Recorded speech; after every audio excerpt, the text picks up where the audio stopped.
केरल में कौन कौन मंत्री होगा, अब इसकी चर्चा तेज हो चली है। केरल के सतीशन मंत्रिमंडल में आखिर कौन कौन चेहरे शामिल होंगे, चेन्नीथाला समेत किसे क्या मिलेगा, हम आपको इस वीडियो में बताएंगे। आज केरल की राजनीति के बारे में हम इस वीडियो में बात करेंगे।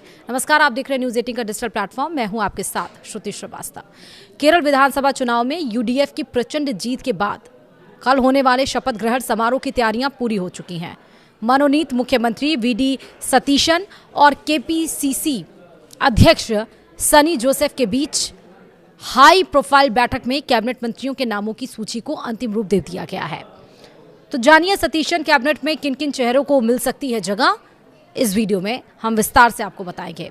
दरअसल केरल विधानसभा चुनाव 2026 में यूनाइटेड डेमोक्रेटिक फ्रंट यानी कि यूडीएफ की ऐतिहासिक और प्रचंड जीत के बाद राज्य में नई सरकार के गठन की उल्टी गिनती शुरू हो गई है। 140 सदस्यीय विधानसभा में 102 सीटों का विशाल बहुमत हासिल करने के बाद कांग्रेस और उसके सहयोगी दलों में भारी उत्साह है।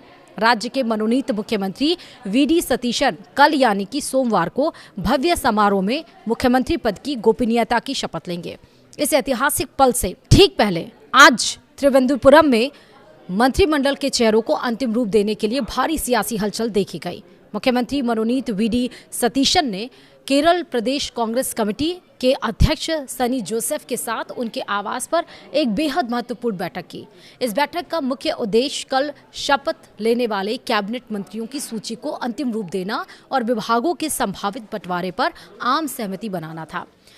त्रिवेंद्रम स्थित पार्टी सूत्रों के अनुसार वीडी सतीशन और केपीसीसी अध्यक्ष सनी जोसेफ के बीच हुई यह बैठक करीब 2 घंटे तक चली।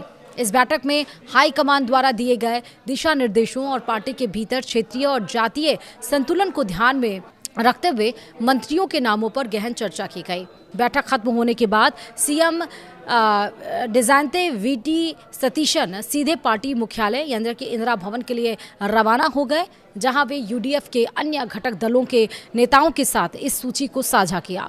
माना यह गया कि इस मुलाकात के बाद से मंत्रियों के नामों का सस्पेंस लगभग खत्म हो चुका है और राज्यपाल को सौंपे जाने वाली आधिकारिक सूची तैयार कर ली गई है। 102 सीटों की इस विशाल जीत में कांग्रेस के साथ साथ उसके सबसे बड़े सहयोगी दल इंडियन यूनियन मुस्लिम लीग का भी शानदार प्रदर्शन रहा है। ऐसे में कैबिनेट के गठन में गठबंधन के सहयोगियों को उचित प्रतिनिधित्व देना सतीशन के लिए सबसे बड़ी जिम्मेदारी है। राजनीतिक गलियारों से आ रही खबरों के मुताबिक सतीशन कैबिनेट में अनुभव और युवा जोश का एक बेहतरीन मिश्रण देखने को मिलने वाला है। तो सूत्र के अनुसार किन किन चेहरों को चुना गया है वो आप समझिए। सहयोगी दलों का कोटा काफी ज्यादा महत्वपूर्ण है, यानी कि IUML को उनके बेहतरीन प्रदर्शन के कारण महत्वपूर्ण मंत्रालय दिए जा सकते हैं। इसके अलावा केरल कांग्रेस यानी कि जो जोसेफ की पार्टी है, गुट को भी कैबिनेट में सम्मानजनक स्थान मिलना तय है। क्षेत्रीय और सामुदायिक संतुलन को भी देखा जाएगा। केरल की राजनीति में त्रावणकोर, कोच्चि और मालाबार क्षेत्रों का अपना विशेष महत्व है। सतीशन और सनी जोसेफ ने यह सुनिश्चित किया है कि तीनों क्षेत्रों को मंत्रिमंडल में हिस्सेदारी मिले। साथ ही नायर यानी कि NSS, इजवा यानी कि SNDP और ईसाई और मुस्लिम समुदायों के बीच एक आदर्श संतुलन बिठाने का प्रयास किया गया है।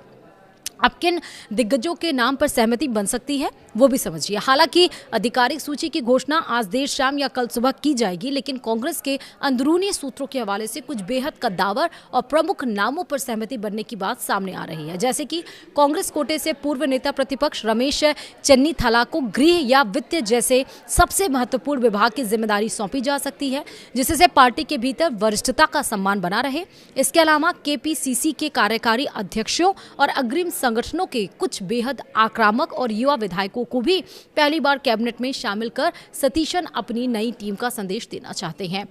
IUML की तरफ से वरिष्ठ विधायकों की टीम सरकार का हिस्सा बनेगी। महिला प्रतिनिधित्व को मजबूत करने के लिए भी कम से कम 2 महिला विधायकों को कैबिनेट रैंक का मंत्री बनाया जाना लगभग तय माना जा रहा है। केपीसीसी अध्यक्ष सनी जोसेफ ने बैठक के बाद मीडिया को संकेत दिए कि यूडीएफ सरकार का यह मंत्रिमंडल पूरी तरह से पारदर्शी, स्वच्छ छवि वाला और केरल के विकास को गति देने वाला होगा। उन्होंने कहा कि जनता ने हमें 102 सीटों का जो विशाल जनादेश दिया है, हमारी सरकार उसके प्रति पूरी तरह जवाब दे रहेगी। कि सेंट्रल स्टेडियम में होने वाले इस शपथ ग्रहण समारोह में कांग्रेस शासित राज्यों के मुख्यमंत्री, एआईसीसी के शीर्ष नेता और विपक्ष के कई बड़े राष्ट्रीय चेहरे शामिल होने वाले हैं। वीडी सतीशन की इस नई कैबिनेट पर अब पूरे केरल की नजरें टिकी हुई हैं कि वे सत्ता संभालते ही राज्य की जनता के लिए क्या बड़े फैसले लेते हैं। फिलहाल इस वीडियो में इतना ही। नमस्कार।